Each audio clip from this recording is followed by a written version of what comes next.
नाथ फकीरी channel को subscribe करके और बेल आइकन को भी इस तरह टंग बजा दीजिए। साथियों, सत्य परमात्मा का जो संग है ना, वो आंतरिक संग है, बाहरी दिखावटी कभी नहीं है।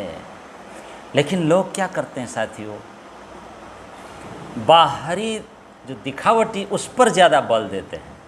हाँ, इसलिए ये जो सत्संग है, ये जो भक्ति है, पूजा पाठ है, ये हमारे लिए विशेष लाभदायी सिद्ध नहीं हो रही है, दिखावटी पे ज़्यादा जा रहे हैं। इसलिए अगर सच में ही सत्य का संग हमने किया तो समझ लीजिए चरित्र, व्यक्तित्व सब बदल सकता है, रूपांतरित हो सकते हैं हम। सत्य का संग यानी सत्य के साथ एकाग्र होना, है ना, जीवन में अच्छी आदतें डालना, है ना, बुरी आदतों को परित्याग करना, छोड़ना, यही तो है सत्संग साथियों। हमारी आंतरिक आंखें सत्संग से ही तो खुलती है ना। इसीलिए महामती ने कहा, साधो साधनी संगत कर जो, क्षण क्षण जाए अवसर, साध संगत छे रतन। ये कहा।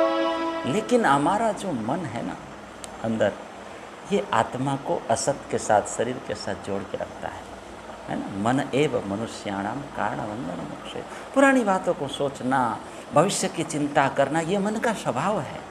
बैठे हैं सत्संग में और कहाँ भटक रहे हैं, इधर उधर घूमते रहते हैं, है ना। और सत्य से हम चूक जाते हैं और लक्ष्य से च्युत हो जाते हैं और एक दिन मर जाते हैं। श्री जी ने श्री मुखवाणी में कहा, नहीं अदक्षिणनी समाध। हम थोड़ी देर सत्संग में बैठे नहीं, थोड़ी देर जप में बैठे नहीं, थोड़ी देर ध्यान में बैठे नहीं, क्या होता है, मन भटकने लगता है, बारंबार इधर जाता है उधर जाता है, खींच के लाना पड़ता है।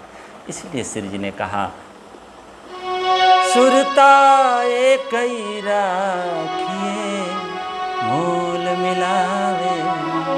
अपने मन पर शासन करो, मन को स्थिर करो, राज्य में लगाओ, मूल मिलाव में लगाओ, धनी में लगाओ, लक्ष्य में लगाओ।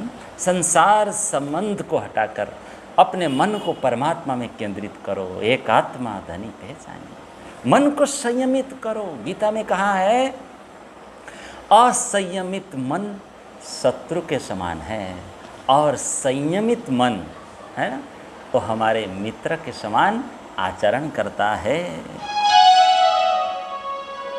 तो ये जो शरीर है और हमारा मन असंयमित है साथियों। क्या है? असंयमित। आत्मा इसके पीछे भागने लगेगी तो क्या दुर्गति ही हाथ लगेगी। इसीलिए श्री जी ने कहा, सुरता एक ही राखी। क्या कहा? सुरता एक ही राखी। ये जो आत्मा है, मैं भाव है, इसका मूल स्रोत किसके साथ है? धनी के साथ है, परमात्मा के साथ, पूर्ण ब्रह्म परमात्मा के साथ। अगर हम मन को, आत्मा को परमात्मा से जोड़ देते हैं तो कभी हम विचलित नहीं होंगे साथियों।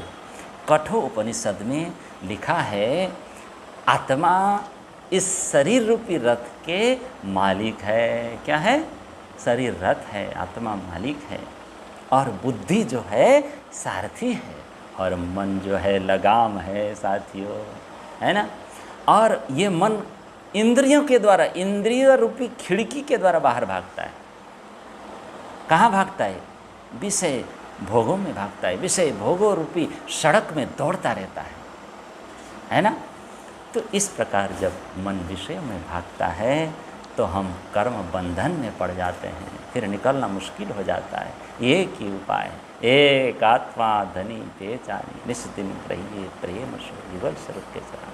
धनी के चरणों में खूब लीन हो जाइए। देत परिक्रमा कर्म सब छूटे, है ना। भक्ति में लीन होना।